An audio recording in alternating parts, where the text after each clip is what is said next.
භාග්‍යවතුන් වහන්සේ ආකාශයෙන් වඩිනකොට ඒ අසිරිය හරි පුදුමයි. අර ස්වර්ණ හංස රාජෙක් පෙරටු කරගත්ත හංස පිරිවරක් වගේ. ඇයි ඒ හංස පිරිවර? අපේ සාරිපුත්‍ර මහරහතන් වහන්සේ බුදුරජාණන් වහන්සේ පිටිපස්සෙන් ආකාශයෙන් වඩිනවා. ඊළඟට නිල්මානිල් මාලේ පහටින් බබලන මහා මොග්ගල්ලාණන් වහන්සේ පිටිපස්සෙන් වැඩම කරනවා. ඊළඟට දුතාංග ගුණෙන් තේජමාන වුණ අපේ දුප්පතුන්ගේ මහා මුනිවරයා වූ මහා කශ්‍යප මහරහතන් වහන්සේ වැඩම කරනවා.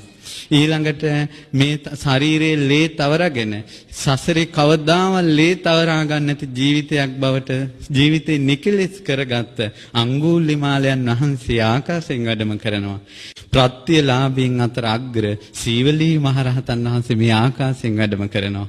වැඩම කළා සමන්ගිරට වැඩම කළාට පස්සේ ওই විදිහට 500ක් රහතන් වහන්සේලා සුමන සමන් දෙවියන්ගේ ශ්‍රද්ධාව තේරුම් ගන්න තැන සුමන සමන් දෙවියන් කියන ස්වාමීනි මේ තමයි මගේ විමානේ.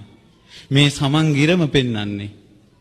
ස්වාමීනි මේ තමයි මගේ විමානේ. ස්වාමීනි මේ විමානේ සෑම වෘක්ෂයකම අග්ගිස මල් පිපිලා තියෙනවා. ස්වාමීනි මේ තමයි මගේ සපරි ජනයා දෑත් නැමැති අතු ඔසවලා දෑතේ මල් රුවාගෙන ඔබ වහන්සේට පූජා කරනවා කිව්වා.